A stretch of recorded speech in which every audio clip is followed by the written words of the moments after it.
David with EV World News. We talk about electric vehicles, green energy, and the stock markets. And I'm back today on a Tuesday with our founder and chief editor, Bill Moore. How's it going, Bill? Going well, thank you, sir. All right. Well, I wanted to start out with talking about solar. So this is kind of an interesting use case that somebody had posted on LinkedIn. So a farmer that was losing money on cotton got into agrivoltaics, Okay. and figured out a way to go from losing $200,000 a year to making an additional $300,000 profit. So he had a $500,000 swing. Wow. And this is kind of interesting how this came about. So he switched to something called solar grazing. So one of the issues is when people have all these solar farms, they still have to take care of the grass or whatever is underneath. So this guy started raising sheep. Sure. Okay. Yep. Anyways, this guy was from 4 generations of cotton farmers, and several years of bad harvests and low prices, it wasn't starting to work out. And so he became what he calls a solar shepherd. Solar farms need vegetation management around their panels. Traditional mowing is expensive and uses fossil fuels. Sheep do the job naturally, rain or shine, day or night. Rain or shine. Well, they get under the panels, when it's raining. Yeah. Farmers get steady, predictable income instead of gambling on crop and fuel prices. This guy's name is Chad Rains. He's in Texas. He now grazes 6,000 sheep across 20,000 acres of solar farms. So that's about 4 gigawatts. So they hire him. He rents out his sheep to mow. I'm not exactly sure. I was assuming that maybe he owned all this land. Let me see. A 2024 USDA report reported that 40% of small and mid-sized farms actually operate at a loss. Now, some of that could be questionable because in business, you can take depreciation losses. So a lot of times when I see numbers, it's, I'm curious if those are the real numbers or those are the numbers, after depreciation. Because even now with the Big Beautiful Bill, there's some depreciation benefits to like buying aircraft and leasing them out, buying farm equipment. There's some things you can write off stuff real quick. I will tell you though, don't go buy a jet on financing and take a big deduction, because one of my friends was telling me he's known people who tried to do that and something has changed in the market and they've had to sell the jet and recapture the depreciation, just had massive tax bills. Oh, I bet. Yeah, so that is not. Those are cheap. You're talking millions, double-digit millions. Yep. Yeah. So, anyways, but it's saying that cotton farming would have cost Rains $200,000 in losses. Solar grazing earned him a $300,000 profit for a $500K swing. Small farming is going away. It's the big companies, bigger farmers. But solar grazing changes that equation: predictable income, no crop risk or weather gambling, sustainable land use, a business to pass down to the next generation. What they don't get into is, do sheep fart? Do sheep, give us methane farts? Of course they do. But is it methane? Of course they do. But then they're just replacing whatever was on grazing that land originally before we showed up, right? So yeah, I just have always the whole cow fart thing with methane, right? It's like, so we just kill all the cows. I mean, what do you do? Yeah, well, what did we do when we had the country with 30 to 50 million buffalo? And they're bigger than a cow. Right. No, I know. Yeah. Think of all the methane we saved. Yeah. From wiping out the buffalo. But what I found interesting is some of the different things with how you can increase. Well, we had somebody a while back that was using agrivoltaics to increase their output of sugarcane. Right. Yeah. If you add water generation, hanging vertical crop pot or tomatoes with dual purpose water capture. Yeah. Oh, yeah. There seems to be a lot of things you can do with that. Because our next article is also on solar. It's on this Syn Power with their floating photovoltaic system. Yeah, this I found fascinating because this is sort of most of the time you see these where they put solar panels on a water reservoir or things like that. There's dual purpose there: gather power, but also reduce the evaporation. And this is the first one I've seen where they're actually mounting them, as we talked about last week, mounting them vertically. And these are dual faced panels, so they actually collect energy and produce electric current from energy on both sides of the panel, which normal solar panels you lay flat on a roof only can collect it from the one side. Excuse me. So they've done that. And of course, what the beauty of putting it on water is that you're getting the reflection of the sunlight off of the water that's bouncing up and that's hitting one side or the other, depending on where the sun is during the year and during the day. I'm kind of wondering if this picture is AI, mainly because of the little platform that people are standing on. Yeah, exactly. It could it well has be. no chairs or whatever. Well, makes me a little suspicious. Is it a pontoon? Yeah, or did they? Yeah, I agree. but the idea is certainly feasible. Let's put it that way. What they're doing here. Right. After a year of took a year of construction, inaugurated its first Syn Power GmbH, which is a German company, inaugurated its first vertical floating photovoltaic system. Unlike conventional floating constructions, the system is based on vertically mounted modules. Yep. They're installed in an east-west orientation and separated from each other by open water corridors at least 4 meters wide. It's located in Starnberg, Germany, has a capacity of 1.87 megawatts, covers only 4.65, a little less than 5% of the lake's surface area, and remains well below the upper limit of 15% specified in the Water Resources Act. The electrical connection is made via a floating cable system with a central feed point on the shore. The expected annual yield is 2 gigawatt hours. The operator of the gravel plant expects this to reduce the plant's grid power system by up to 70%. So they're using it to fuel a gravel pit. Power a gravel pit. Which probably the grinders, things like that. The motors for the conveyors and that type of thing. Yeah, we're always seeing new stuff in that space. All right, I got a little creepy article here from Nio. So Nio is releasing this weird vehicle here called the Nio Firefly. It's got this strange 3-light configuration in the front. But just what's really weird about this is they decided to make it exclusively limited to 666 units. Yeah, I thought that was that's not if you're into end time revelations. The 4 horsemen are going to be driving Nio Fireflies. They should have made it 888.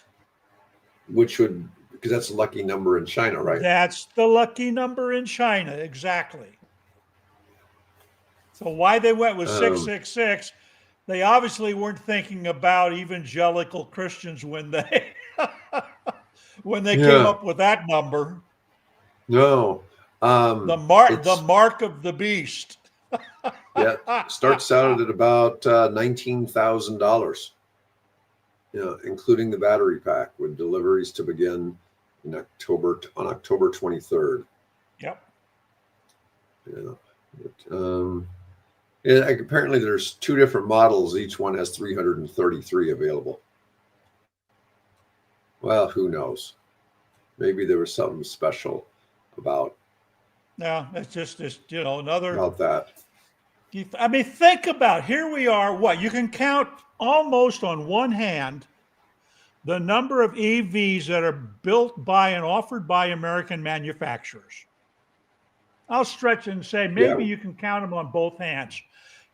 we have no idea the total number of EVs, which are measured in the hundreds of Yeah, models my that are my coming counter out by the just yeah, they've my got us. counterpart in the EV charging manufacturing business is, it's like 160 EV companies. There's just so many. You Yeah. just don't know Now what's they really all are going going to on. obviously survive, but I mean, think of all the models that BYD has, right? And Geely has, and Nio has, and Xiping has, right? Or Xpeng or whatever they call it. Hmm. I mean, and that's only the big guys. That doesn't include any of the other, smaller companies or the companies that are rolled into the bigger Geelys of the world and the BYDs of the world. There's I posted an article. It's near the top of the RS stream that says basically, admitted America, you lost. We lost the EV race. Oh, we're China going to has, get to that. We'll get to that one. yeah, yep, Yeah, we'll get to that yet. All right. please do. So Yeah, here's the big one. What is this? that So is this the is a new Corolla. new Probably Toyota either Corolla with a charging door right there. a charging door, which suggests one of two things. It will be an all electric or it will be a plug in hybrid, extended range of some kind or another. We don't know which, but that's coming. Now, this is, I bet big money it's a plug-in hybrid. wouldn't surprise me. Hmm. Although, one of the things BYD's been trying to target is what electric car could they make that could outsell the Corolla worldwide. I mean, the Corolla has for years been the top selling car on the planet. And Tesla unseated it for at least 2 full years with the Model Y. Right. But, BYD says that their target is being bigger than Toyota. And, this is obviously the one model that really outshines them all, right? Yeah. So, And what that's was and it? that's a damn good looking car. That's in It my view. is. Yeah. It is. And Toyota's got 2 cars that are typically in the top 5 best selling in the world, and it's the Corolla and the Toyota Hilux. And once again, we talk a little bit about how all the Chinese cars are sold, and they're not sold in the United States. You don't sell the Hilux in the United States either.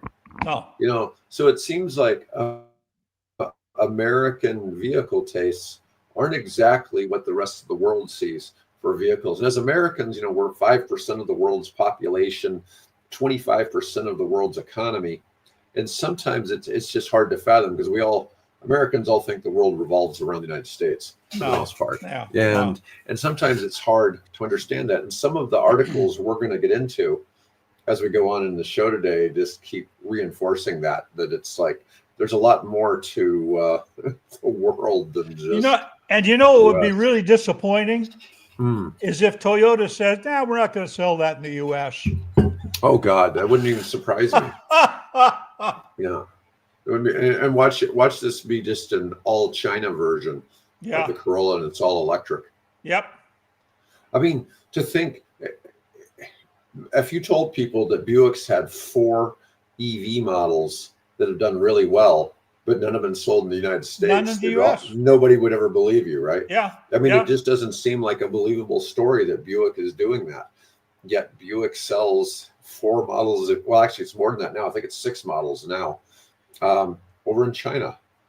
It's like, where are the US EVs? So it's just, hard to fathom. But anyways, because the perception is, and it's probably an accurate reflection of the fact that we are still thinking 1950s here. We just are, and that was our heyday. That was the that and getting into maybe the space program in the early 60s and 70s. From there on, if we had any kind, we find the only innovation that came out beyond that would be, I'd say, the internet. What else? What else have we done? I mean, I don't want to. It's just, Who knows? Who knows? We'll get into now. We'll discuss the China EV race. So, China's won the EV race. I don't think there's much question on that. The United No. States is so far behind, it's not even remotely interesting. It's pretty cool looking at this little BYD store, but of course, that looks a lot like walking into a Tesla store, right? Well, yeah. So, Where do you think they got the idea? yeah, I mean, Yeah. it's very similar kind of experience. Looks like a store in the mall, just like Yep. Tesla does. Yep.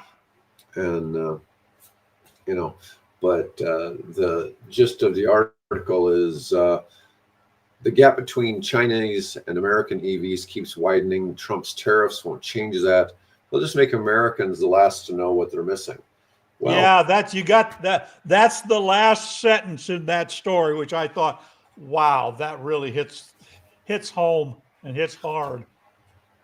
Yeah, well, it's just hard to kind of fathom. I mean, if you let the Chinese manufacturers in, it destroys the U.S. car makers. There's no question. Yeah, There's no question whatsoever. But at a certain point, we're going to get into some of the news on GM. You're kind of like shake your head, but the government's certainly not helping. When one administration puts incentives, the next one takes them away. Oh God, and yes. It's certainly not made it easy. But like I said, we've looked at how it's happened in Germany, right, where they took the incentives away, and it took a year for it to come back around for the sales of EVs, and now they're doing better than ever. Well, yeah, but without the incentives. Yeah, there's a guy that there's an article that he talks about how, in a way, it's a good thing because we've taken, I think the way he phrased it, we've taken the training wheels off of the EV movement, right? Mm-hmm. So now you got, 4 years or whatever it was of, help and assistance and encouragement, as much as politics would allow us to do. And now, like a little kid who's pedaling along and having a great time with his little bicycle and his training wheels, how's he going to do when you pull the training wheels off, right? And that's kind of sort of where we're going to be, is will people see the value? I mean, every time, just read EV World, and you'll see I list all the relevant, important articles there in the RS stream that say this is the best way to go, that makes sense, it's economic, it's the future, despite what the gas companies may want you to believe. Chinese automakers have pulled off one of the fastest industrial takeovers in modern history, building 70% of the world's electric vehicles and selling cars so advanced that Ford's CEO spent 6 months driving a Chinese EV instead of his own company's products. Yep. Jim Farley. Yep. American executives called it an existential threat, but they're running out of time to do anything about it. The gap keeps widening. Ford adopted manufacturing techniques that China mastered years ago, but still won't have a competitive $30,000 electric truck until 2027. The federal tax credits have gone away. And that just makes it even harder. BYD has had its own problems lately. It saw its sales drop for the first time in 18 months in September. China's auto industry is grappling with massive overcapacity, with more than half of its production capacity sitting idle. Beijing, meanwhile, is cracking down on the price wars that fueled growth. Well, we'll see where that goes. Every little Chinese, none of our little, major Chinese cities over there, and that's not including, the Guangzhous and the Beijings and the Shanghais of the world. They all had, entrepreneurs come up to them and said, hey, the future's electric, fund us, give us incentives, and we'll build a really, global shattering electric car. That's how you end up with 150 different auto manufacturers. Out of that's going to, will rise, if you will, the cream of the crop. And it's, I went there in 1998 for the first time, Mhm. and it was for a symposium about electric vehicles, but they weren't really seriously making electric vehicles in 1998. They were just basically building, knockoff Volkswagens and that that kind of car, and the odd Buick. That Buick started over there. I don't know, early '90s. No, a little later even than that. Now look at it. Mhm. From 1998 to 2025, they are the world leader in this technology, despite the fact that General Motors and Ford and us all had this, programs going in the late '90s, Yep. but Yeah. dropped the ball and let the Chinese run with it. Yep. Sure. A big change. Even though BYD may have had some issues in September, from January to July of this year, China's passenger vehicle exports to Europe, BYD went up 237%. Chery Auto went up 195%. Yep. Volkswagen went up 166%. This is Volkswagen in China. In Volkswagen China, European. yep. Geely was up 51%. Tesla was down 31%, which that was the only one that was down. Competition. Yep. But some company called EGT was up 609%, but they only sold 15,000 vehicles. I'd never even heard of them. So Yeah, so the previous year there must have been around 2,500. Leapmotor up 638%. yep. They're And the ones that did a deal with Stellantis in Europe. Yeah, in terms of these were the top exporters to Europe from China. Let's see here.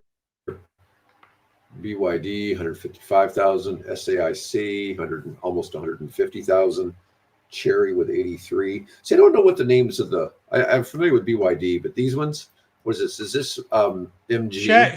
Shanghai SAC is Shanghai Auto Corporation, Yeah, but or which car Shanghai Auto. companies do they own?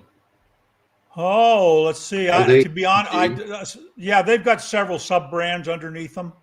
It's like Chery. I don't know if they export as Chery or what companies they export. Chery is partnered with General Motors, I believe, if memory serves. Okay, because here at number 5 we see Geely, but we also see Geely Volvo at number 10. Right. So, Geely was down. But you see some of these companies were way up. Anyways, let's see. I'll look up EGT. I don't know. I'm not familiar with them. Yeah. So GM just announced they're taking a $1.6 billion charge related to EV pullback. They're saying that their all-electric vehicle plans are not playing out as anticipated. They're having a reassessment of its EV capacity and manufacturing footprint, which is ongoing, signaling additional charges could be announced later. These come about a year after Ford had done the same thing with a $1.9 million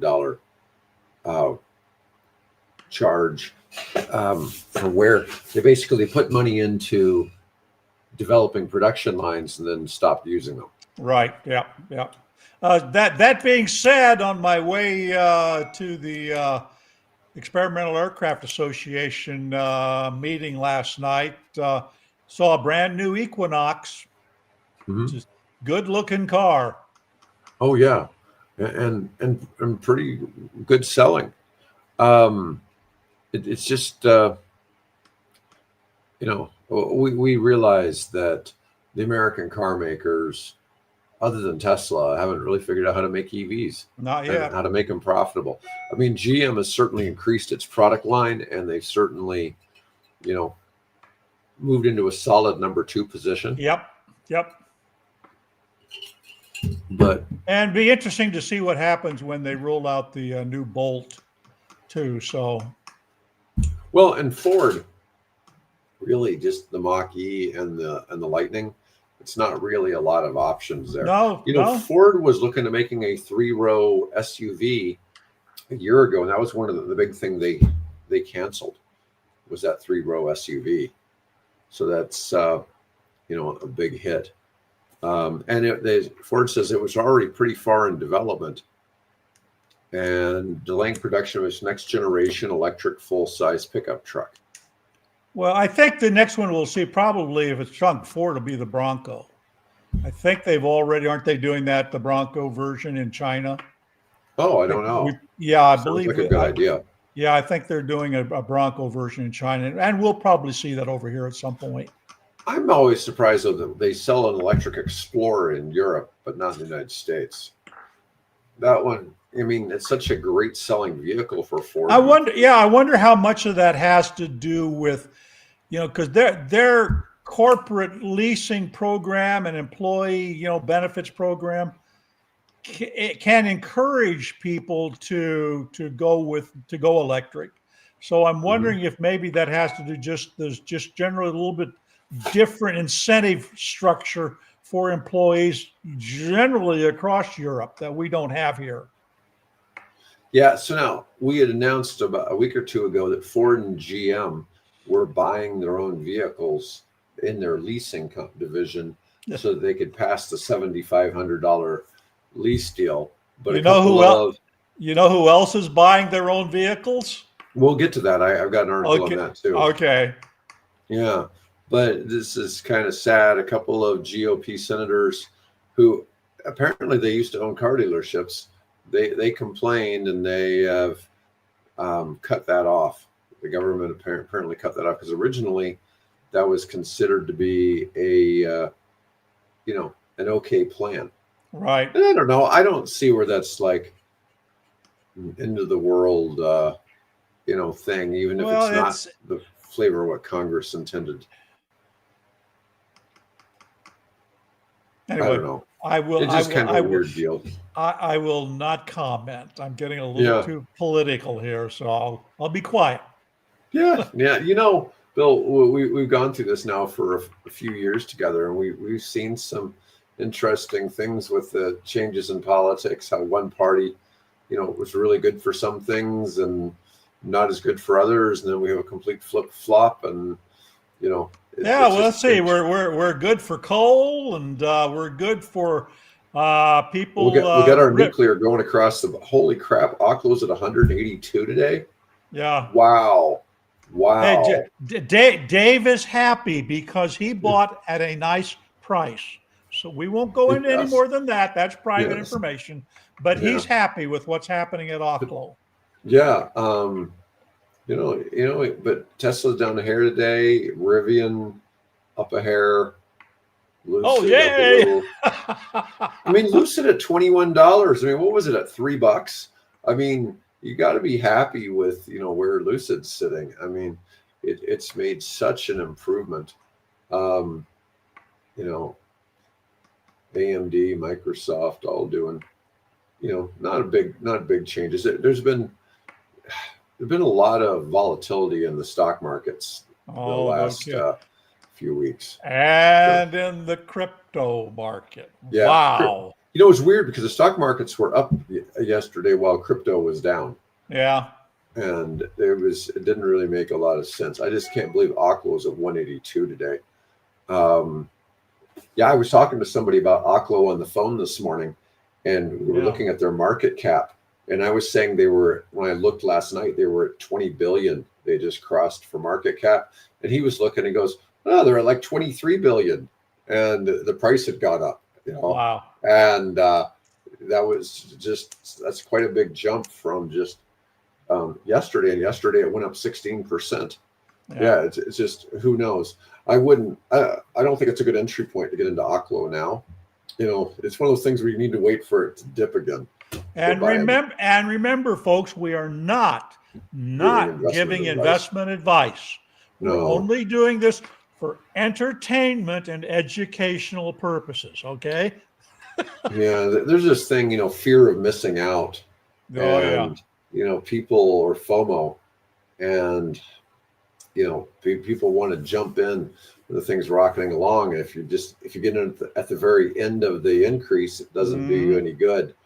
And it's just too easy to have that happen. What goes up must come down at some point. Well, in theory, right? Doesn't always happen in the stock market. Speaking in ballistics, now, and speaking of SpaceX, right? Did you watch the launch yesterday?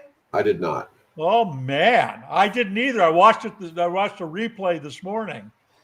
When they launched yesterday at 7:30 our local time here in the Midwest, I was at the EAA meeting. So we were learning about how to make sure we avoid getting hit by all those Air Force reconnaissance planes that fly in and out of Offutt Air Base over Dave and I's head.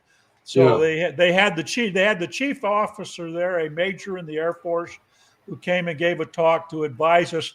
It was interesting. He says, you have to look out for us because we can't look out for you because we're in these great big heavies, 730, 707 basically, and 747. He says, our windows are this big. And we can't look, and we fly by instruments. So we're not looking out to avoid you. You have to avoid us, your airplane. So that was interesting. Those are big aircraft flying through the space. It's always cool when I'm out walking to watch the aircraft fly by. We have some very interesting aircraft that are based here, and I won't go into any details. We have because of where we're located in the middle of the country, and it's a major Air Force base. We have all kinds of traffic coming through here. So every now and then we see some really weird stuff, right? Like a B-2. Well, yeah, he says the B-2s never land though. They can come in and fly over, but they don't land. Do you know why? Why? Because there's too much high sensitive top secret material on those planes. They only come land it off.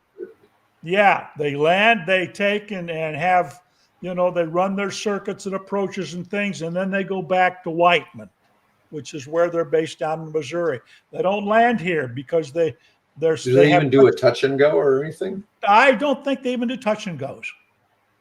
Wow. I mean, because they always look like they're on an approach. Yeah. Well, yeah, they can shoot an approach, but as far as I know, they're not shooting touch and goes. I mean, I guess I could ask him because now I know how to get in touch with him. But I mean, they almost look, as they pass by, they almost look like they're in hover mode because they're such a large aircraft. Large aircraft always look like they're going slow. And you know what they're flying? They're flying over 200 miles an hour on those approaches. Yeah. But they're just looking like they're going like this. So yeah. And of course, if it was nighttime, you wouldn't even know it was there, and the fact that they run their lights. Yes, and he made reference to how they even can go into a stealth mode. So I won't go beyond that because he didn't go beyond that. He just said, just let you know that we can throw a switch and disappear. Yeah, that's kind of funny. All right, so let's talk about Tesla Cybertrucks sales. Yeah. So, Cybertruck sales haven't been doing what they're supposed to. The goal was to have a production capacity of 250,000 units per year, but they're only selling about 20,000 units annually. A 10% utilization of a production line is a terrible situation for an automaker. So what they've been doing is they're now having XAI, SpaceX, subsidiaries. Musk-owned companies all buy hundreds, maybe thousands of Cybertrucks. So, but on the plus side, they're getting rid of all of their internal combustion engine vehicles that they have. But it's just Pat, I had on the way to my meeting last night, I had going the other direction, going east on 370, I had a Cybertruck. So somebody here locally has one somewhere. So yeah, I see them all the time. Yeah, I see them. I have tennis friends who have them now. You can really tell though, who has money to burn and who's just buying a vehicle, because the people who have money to burn, they all have the wraps on them and stuff like that. It's interesting to see. When you just see the plain stainless steel one, it's like, oh, there's somebody who bought one. Probably that's about as much as they could afford. That could afford, yeah. Yeah. I've seen there's the one with a black wrap. Yeah. Well, Someone's one got of my tennis friends has a black wrap on his. He's Yeah. a single doctor. Okay. So, and but Doctor of what? he's a pediatrician. Oh, okay. All right. Yeah. But anyways, it's just kind of funny. But of course, he's also Indian. This is really funny. I saw somebody criticizing Indians on some YouTube short. And I'm just like, you pick the one demographic that buys American, they completely embrace American culture, even though they still have their own culture. Sure. But they all came over here. They all learn English. They all, they all pay and taxes. are extraordinarily smart people and bright people, and raising equally smart kids. And they all express gratitude in the way they speak. They're so grateful for being here in this country and all that. And I'll still see people making fun of them. It's like, yeah, you picked the wrong. Go back to where you came from. Yeah, it's like, give me a break. But it is really funny because in our market, I would say the vast majority of Tesla owners are probably Indian. And good for them. I'm glad they've had success enough to be able to do that. Yes, I think it's mandatory at the Hindu temple here in Omaha. It's really funny. I always joke about, just look for all the Teslas with the turmeric on the dashboard, and where they've all been blessed by a Hindu priest. Oh, okay. So if I take my white bolt over to the Indian temple and get it blessed, it'll have some turmeric, the red turmeric on it. Yeah. Yes, or they'll take turmeric and they'll make the Om sign, the OHM sign, which looks kind of like a 3. Oh, okay. And I've seen that on the hood, which that one I'm still confused what that really means. But who knows? Maybe we could ask Yogi. Maybe Yogi would know why we put an Om on there. Anyways, that was all the articles I had today. But it is kind of interesting to see how Tesla is doing this. Yeah, they combined XAI and X. Okay? Right. So I think he was trying to give more value to X, but he's trying to make X be more like WeChat. So in China, WeChat, people pay bills with WeChat. So it's not just a WhatsApp alternative. They have all these things incorporated in it. I'll be honest though, I use WeChat, and compared to WhatsApp, it's not really that intuitive. You'd think it would be a little bit more refined. WhatsApp is definitely a better product for messaging. Yeah, I've used it a few times. But WeChat has other things because you can't use WhatsApp everywhere. China blocks it. You have to use a VPN to use it. If you're in Dubai doesn't like it either. You have to use a VPN, or they have one over there called Botem. And Botem is a more popular messaging app that you use out of the Middle East. And but I'm just saying, but WeChat has these payment features in it, so you can, like Venmo and things like that. Right. And Musk has talked about how he'd eventually like to take X and have it be it may make it a little bit more like WeChat. More like that, yeah. WeChat has a lot of features to it that we just don't think of in a messaging app. Yeah. But we'll see. But he certainly added the XAI in there. Hey, before we ring off, could you bring up the EV World's homepage? I just wanted to point out that now that I've begun really making serious use of various AIs, the amount of material that I'm now generating that's exclusive to EV World, which some of the articles we've referred to, if you just go on down to the EV. Yeah, I saw the one here about the air flight. The only reason I really didn't cover this one today was we have this one picture. I really wish it would have given us some, because it's talking about a vehicle that separates. Yeah, I And can like change that top half of if the you car. want to see that. But I wanted to bring up, my curiosity was this story was originally just about Xpeng's VTOL, the mother ship kind of thing that they've been working on. But what I was interested in is why is a little Arab emirate, right, on the Persian Gulf, what are they doing in this space, right? This should be Boeing or Lockheed Martin or, aerospace, some of those companies. Mhm. So what is a little emirate doing with this thing? And that's kind of what the thrust of this article was I wanted to point out the fact that they've got some big plans, I'm guessing in the age beyond petroleum or natural gas, whatever their, big moneymaker is, that they're trying to get ready. Like the Saudis are doing the same thing with different kinds of tech. Their deal with Lucid, and they just finished up this course of hydrogen off-road racing there outside of Riyadh. Mhm. So they're all trying to plan ahead for this thing. So I was curious about why they were there. And this happens to be His Royal Highness Sheikh something or something something, right? Mhm. So I thought, well, rather than have just a picture of the Peng, aircraft, I wanted to have a picture of him in the photo. But all I'm doing is I'm saying this: having AI now allows me to go in, ask questions, fill in blanks that other authors have left out, and put that into an article that's exclusive to EV World. And we're getting some serious traffic on that. We had one day, which you may have seen last week, or actually earlier, I'm sorry, this was, I think, Sunday or Monday, Mhm.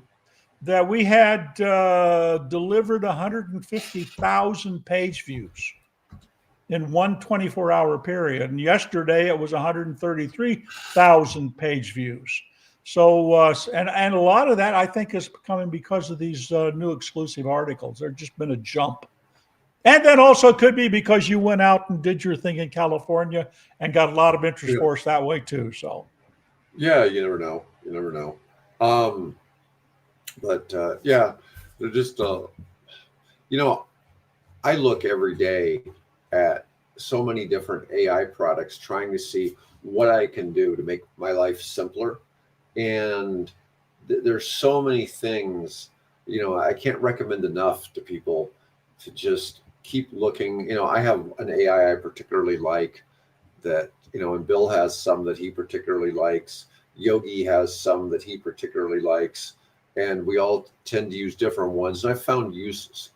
There's so many different ones in different areas and the things that they're good for. Um, and it's not really it's generating fairly accurate information, but it's interesting that sometimes I can't find exactly what I'm looking for. And I can sometimes talk to some of the different AIs and get them, as an example, Perplexity will do more research right right. now. And so if I need something that's really current, I can ask Perplexity because it'll go toggle current news, whereas Right. ChatGPT doesn't. No, Okay. it's got to cut And off. Yeah. and even my favorite AI is GenSpark, but GenSpark does a lot of integration with ChatGPT, so I can get every advanced pro feature of ChatGPT in GenSpark plus a lot of other things, but it doesn't toggle what Perplexity does. Yeah. And so Perplexity will do a better evaluation of what's going on right now. So there was a news article I saw over the weekend. I couldn't really find good news on the topic. I went and talked to Perplexity, and it found me all kinds of obscure Yeah. Yep. on the topic. And because it was something that was really important and Yeah. apparently wasn't newsworthy enough that enough places picked up the. Yeah. Yep. Well, you'll find that a lot with most of these articles now that I'm producing in cooperation with some of the different AIs that I'm using, you'll find that I'm asking it also to list links to the sources it used. So if you Mhm. want to dig deeper into it, there are the links there, which you oftentimes will not find, with other articles. I mean, like this one that we did on the Dubai, the UAA, United Arab Emirates Mhm. story, and their progress there. That original article had nothing about why the UAE was involved in it, and I wanted to learn more. So it was able to go off and grab all these other sources and put it together and build a coherent article that I sit down and review and either say, okay, that's good, let's publish it, or I say, hey, find me some more information. So Perplexity is really good about citing sources. GenSpark does it some, but not to yeah, the level that Perplexity yeah, does. And so it's really, that's one of the big things that Perplexity is known for research, for just its ability to yeah, cite sources, which doesn't seem like it should be that big of a deal, right? But yeah. I think you got all these issues of all these companies, like Apple just got sued because it's some AI program it's working on has been pulling from pirated documents. Uh, And oh, anyways, oh yeah, oh, say hi to Todd. So, but it's yeah. Hi, Todd. yeah. Hey, yeah. Just speaking. Also, these things do hallucinate. The story that I did on the vertical solar panels on the German lake, Mhm. the one of the AIs, I won't identify which, one of the AIs said, "Oh, this was done on Lake Constance." I said, "What?" And I went back and looked at the article. There's no reference to Lake Constance. It was basically a gravel pit lake, in this town in Germany. So That's you weird. can't, yeah, you can't trust them all the time. I've had hallucinations in Excel spreadsheets, um, in AI. Okay, so it wasn't just, but what would happen is I would tell the AI to fix something that I wanted to run a scenario a different way, and it would only fix the specific line in the Excel, and that might have changed how, you know, a row, but it wasn't changing the columns. And Right. so eventually I learned that whenever you tell it to fix something in a spreadsheet in an AI, you have to tell it to go back and check the math both vertically and horizontally, or, to make sure it's running all the way through. So it definitely takes it longer, but it it's just otherwise it'll only correct what it wants to correct, because the one thing they don't do is show their work. Like if I sent you an Excel spreadsheet that I created manually, you could go and you could look at all of the formulas I pop in there, Right. and it's a little different. So he's on LinkedIn. Those messages won't go to him, so he can hear us, but we can't Oh, message LinkedIn oh, interesting. from Okay. inside StreamYard. Oh well. Yeah, go figure. Yeah, Thanks, Todd. it's just like somehow we don't interface hardly with Twitter at all, even though we have lots of people watching from Twitter. Yeah.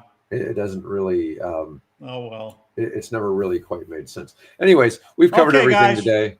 Everybody have a great day. I'll be back with a special guest. We're talking about wireless vehicle charging tomorrow, and this guy's got some Cool. really good good points. It's very enlightening, his theory as to why that's going to take over. Anyways, Okay. all Sounds right. good.